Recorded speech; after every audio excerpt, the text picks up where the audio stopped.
CELC icon पर click करते ही application को मीडिया फाइल्स एवं डिवाइस लोकेशन एक्सेस करने की अनुमति दे। अलाउ पर क्लिक करें।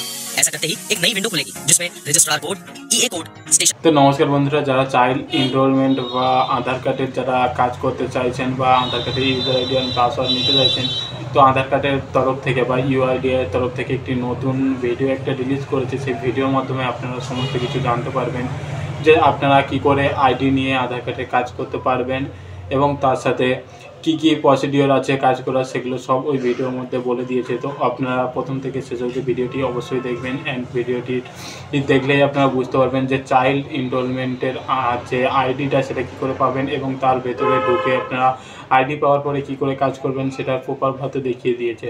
তো চলুন সেই ভিডিওটা কী দেখাচ্ছে অ্যান্ড কীরকম কী রিলেটেড ভিডিও সেটা আমি আপনার সামনে তুলে ধরছি।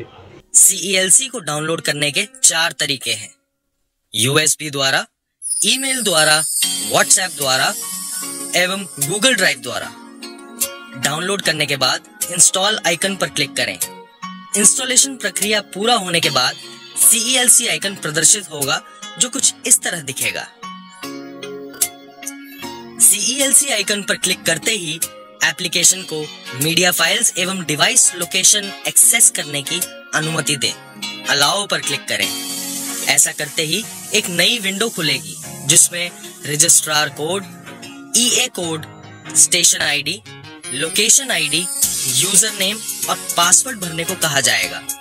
ये सारी जानकारी आप टेक्निकल ऑफिसर से प्राप्त कर सकते हैं।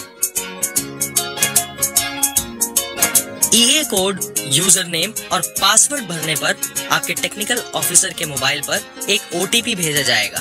साथ ही स्क्रीन पर OTP वेरिफिकेशन विंडो खुलेगी। आपके टेक्निकल ऑफिसर के पास आया OTP लेकर इस OTP विंडो में दर्ज करें। उसके बाद वेरीफाई OTP पर क्लिक करें। वेरीफाई OTP पर क्लिक करने पर 2 संभावनाएं हो सकती हैं। पहली, आपको ये एरर दिख सकता है, station ID block due to security reasons. ऐसी स्थिति में L2 रजिस्ट्रेशन के लिए अपने टेक्निकल ऑफिसर से संपर्क करें। दूसरी स्थिति में ऐड ऑपरेटर लिखित विंडो खुलेगी। CELC ऐप को USB डिवाइस एक्सेस करने की अनुमति दें। ओके पर क्लिक करें। ऐसा होने पर आपकी L2 रजिस्ट्रेशन भी संपन्न हो चुकी है। इसके बाद ऐड ऑपरेटर विंडो में ऑपरेटर का नाम, ऑपरेटर का आधार, ऑपरेटर को टेक्निकल ऑफिसर द्वारा दिया गया यूजर कोड भरकर टैबलेट से जुड़े सिंगल फिंगरप्रिंट डिवाइस पर अपने अंगूठे से बायोमेट्रिक ऑथेंटिकेशन करना होगा। ऑथेंटिकेशन सक्सेसफुल होने पर ऐड ऑपरेटर पर क्लिक करें। लैंग्वेज सेटिंग के लिए एक पॉपअप विंडो खुलेगी। अब ओके पर क्लिक करें, जिसके बाद होम पेज खुलेगा। होम पेज में ऑपरेटर 8 आइकन्स देख सकता है। Enrolment, operator, upload, settings, find Aadhaar, BRN push, mobile update, MOU list. आइए इन सब आइकन्स के बारे में विस्तार से जानें। इन सब आइकन्स में सबसे ज्यादा महत्वपूर्ण है सेटिंग्स। सेटिंग्स पर क्लिक करते ही एक नई विंडो में ऑपरेटर का आधार नंबर ऑटो पॉपुलेट होगा। बायोमेट्रिक कैप्चर के लिए ओके पर क्लिक करें। टैब से जुड़े सिंगल फिंगरप्रिंट डिवाइस द्वारा अपना बायोमेट्रिक ऑथेंटिकेशन करें। फिर लॉगिन पर क्लिक करें।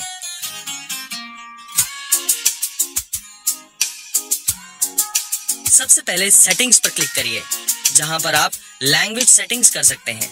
इसके लिए लैंग्वेज सेटिंग्स पर क्लिक करें और यदि आप केवल अंग्रेजी में नामांकन करना चाहते हैं तो ट्रांसलेशन सेटिंग को ऑफ मोड में सेट करें। इसके बाद होम पेज दिखाई देगा। फिर से सेटिंग्स पर जाएं और इसी प्रक्रिया को दोहराएं।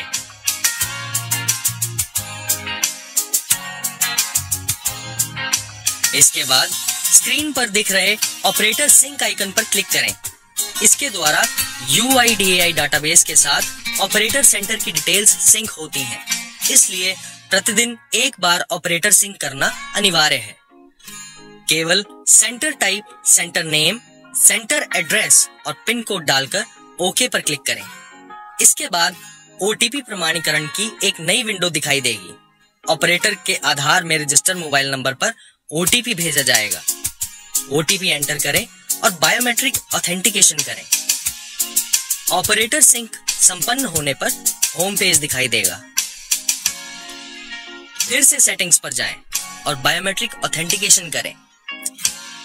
इसके बाद सेटिंग्स एरिया में क्लाइंट सिंक पर क्लिक करें। इसके द्वारा UIDAI डाटाबेस में ऑपरेटर द्वारा की गई एनरोलमेंट्स एवं एनरोलमेंट करते समय अपलोड किए गए डॉक्यूमेंट्स सिंक होते हैं। यदि कोई डॉक्यूमेंट खराब इंटरनेट कनेक्टिविटी की वजह से या किसी और कारणवश अपलोड ना हो पाए तो इस स्क्रीन पर अनअपलोडेड पैकेट्स में देखा जा सकता है। इसलिए क्लाइंट सिंक प्रतिदिन किया जाना चाहिए। आइए अब जानते हैं होम पेज पर दिए पहले आइकन एनरोलमेंट के बारे में। एनरोलमेंट यानी कि नामांकन। नामांकन दो तरीके से हो सकता है। पहला, बर्थ रजिस्ट्रेशन नंबर या बर्थ एप्लीकेशन नंबर के साथ। दूसरा, बर्थ रजिस्ट्रेशन या बर्थ एप्लीकेशन नंबर के बिना। सबसे पहले होम पेज पर एनरोलमेंट आइकन पर क्लिक करें। यदि बच्चे का बर्थ रजिस्ट्रेशन नंबर उपलब्ध है या फिर बच्चा पहले से CRS सॉफ्टवेयर में रजिस्टर्ड हो तो यस पर क्लिक करें और बच्चे का बर्थ रजिस्टर्ड नंबर डालें। इसके बाद सबमिट बटन पर क्लिक करें। ऐसा करते ही CELC बच्चे का नाम, जन्म तिथि, लिंग और बच्चे के माता पिता का आधार जैसी जानकारियों का स्वचालित रूप से विवरण प्राप्त कर लेता है। माता पिता का मोबाइल नंबर दर्ज करें। नामांकन पावती की जानकारी और साथ ही आधार की सभी स्थिति की जानकारी इस मोबाइल नंबर पर भेजी जाती है। क्योंकि पावती पर्ची का प्रिंटआउट बच्चे के माता पिता को नहीं दिया जाता है। इसके बाद कैप्चर फोटोग्राफ पर क्लिक करें। केवल हॉरिजॉन्टल यानी क्षैतिज स्थिति में बच्चे की तस्वीर कैप्चर करें। सुनिश्चित करें कि बच्चे का केवल चेहरा आ रहा हो। यदि बच्चे के साथ माता पिता का चेहरा कैप्चर है तो इससे नामांकन रद्द हो जाएगा और ऑपरेटर की ओर से त्रुटि मानी जाएगी। सुनिश्चित करें कि बच्चे की तस्वीर कैप्चर करते समय बच्चा स्वयं उपस्थित हो और फोटो से फोटो ना ली जाए। इसके बाद लिस्ट ऑफ डॉक्यूमेंट पर क्लिक करें। पॉपअप स्क्रीन में दस्तावेजों की सूची से दस्तावेज का चयन करें और क्लाइंट द्वारा दिए गए दस्तावेज की तस्वीर कैप्चर करें। कृपया सुनिश्चित करें कि दस्तावेज पढ़ने योग्य होना चाहिए। यदि पढ़ने योग्य ना हो तो दोबारा कैप्चर करें। दस्तावेज की सूची में PDS card, ration card, MNREGA job card, CGHS, राज्य सरकार, ECHS, ESIC medical card, pension card, army canteen card, passport, registrar of birth, नगर निगम और अन्य अधिसूचित स्थानीय सरकारी निकायों जैसे तालुक, तहसील आदि द्वारा जारी किया गया जन्म प्रमाण पत्र, कोई भी अन्य केंद्र, राज्य सरकार, परिवार के हक का दस्तावेज वैध माना जाता है। इसके बाद माता या पिता में से जिसका आधार नंबर दर्ज किया गया हो उसे प्रमाणित किया जाता है। जब तक प्रमाणीकरण सफल नहीं हो जाता, नामांकन में अगले चरणों का प्रदर्शन नहीं हो सकता।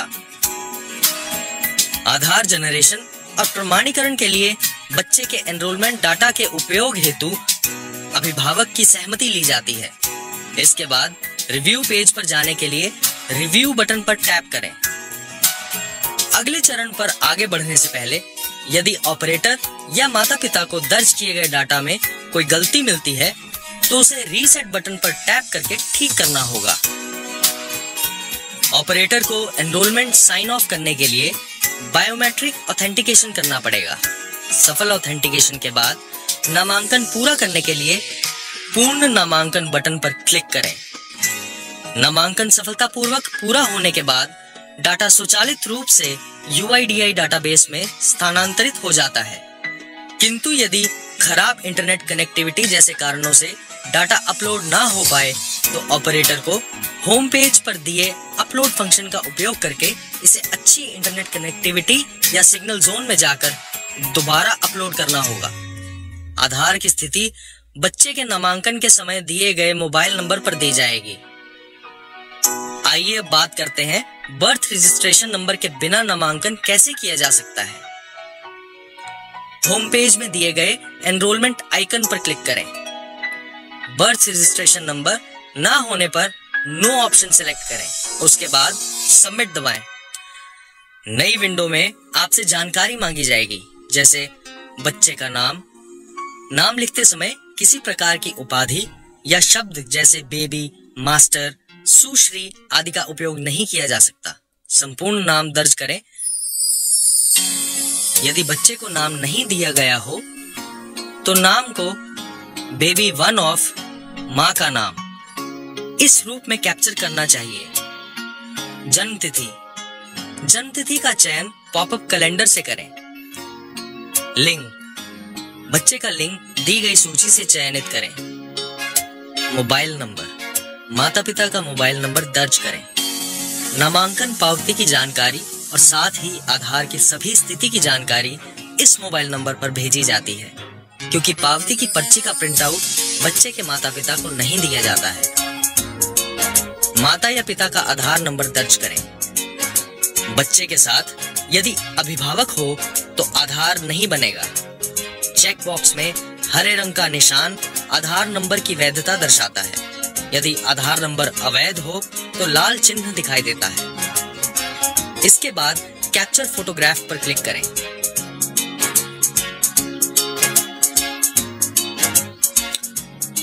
केवल हॉरिजॉन्टल यानी क्षैतिज स्थिति में बच्चे की तस्वीर कैप्चर करें। सुनिश्चित करें कि बच्चे का केवल चेहरा आ रहा हो। यदि बच्चे के साथ माता पिता का चेहरा कैप्चर है तो इससे नामांकन रद्द हो जाएगा और ऑपरेटर की ओर से त्रुटि मानी जाएगी। सुनिश्चित करें कि बच्चे की तस्वीर कैप्चर करते समय बच्चा स्वयं उपस्थित हो और फोटो की फोटो ना ली जाए। इसके बाद लिस्ट ऑफ डॉक्यूमेंट पर क्लिक करें। पॉपअप स्क्रीन में दस्तावेजों की सूची से दस्तावेज का चयन करें और क्लाइंट द्वारा दिए गए दस्तावेज की तस्वीर कैप्चर करें। कृपया सुनिश्चित करें कि दस्तावेज पढ़ने योग्य होना चाहिए।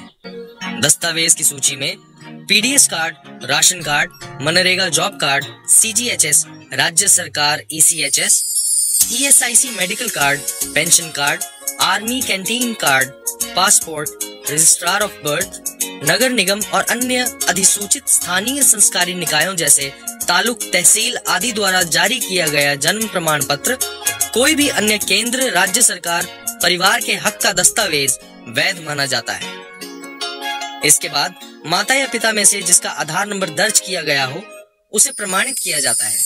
जब तक प्रमाणीकरण सफल नहीं हो जाता, नामांकन में अगले चरणों का प्रदर्शन नहीं हो सकता। आधार जनरेशन और प्रमाणीकरण के लिए बच्चे के एनरोलमेंट डाटा के उपयोग हेतु अभिभावक की सहमति ली जाती है।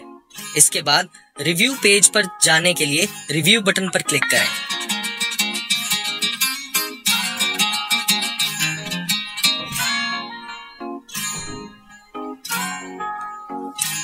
इसके अलावा होम पेज पर अन्य सेवाएं भी उपलब्ध हैं, जैसे मोबाइल अपडेट आइकन निवासी के लिए बायोमेट्रिक प्रमाणीकरण का उपयोग करके सुरक्षित तरीके से आधार प्रणाली के भीतर अपने मोबाइल को अपडेट करने का एक आसान तरीका प्रदान करता है।